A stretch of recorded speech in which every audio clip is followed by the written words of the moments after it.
મુસ્લિમ સમુદાયના સૌથી મોટા તહેવાર ઈદ નિમિત્તે જ્યારે લોકો તેમના પરિવાર અને બાળકો સાથે સાંજે ફરવા માટે રાજપીપળા નગરના પબ્લિક ગાર્ડનમાં પહોંચ્યા ત્યારે ગાર્ડનના પ્રવેશદ્વારે જ પાણીના ખાબોચ્યા અને અંદર અંધારપટ જોઈને તેમને ભારે નિરાશા થઈ હતી।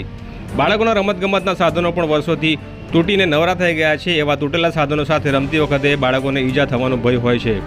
આમ તો 365 દિવસ આ ગાર્ડનની હાલત ખરાબ હોય છે, પરંતુ તહેવાર ટાણે તો એકાદ બે દિવસ માટે વ્યવસ્થા સુધારી શકાય એમ છે।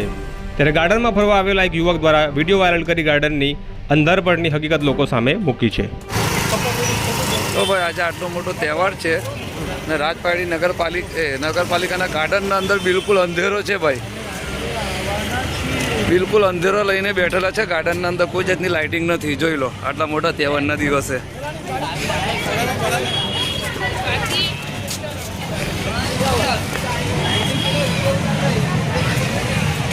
બિલકુલ અંદર ગ્રુપ છે ભાઈ, ત્યાં નાના નાના બાળકો છે, જવાન છોકરીઓ છે ના ગાર્ડનના અંદર આટલા મોટા તહેવારના દિવસે બિલકુલ અંધેરો છે। કોઈ હેલોજન હરગે છે ખાલી।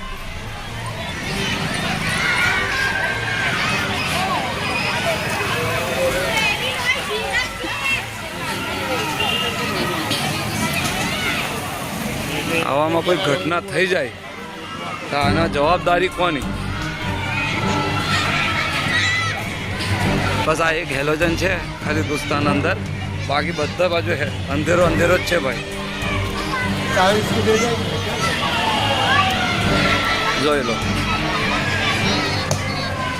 આ ગાર્ડનનો મેન અંદરનો એ છે, તેના અંદર બી ખાલી બે જ હેલોજન હરગે છે, પેલી સાઈડનું ને એક આ બાજુનું। આટલી પબ્લિકના અંદર ને આજુબાજુ તો બિલકુલ અંધેરો છે આજુબાજુ।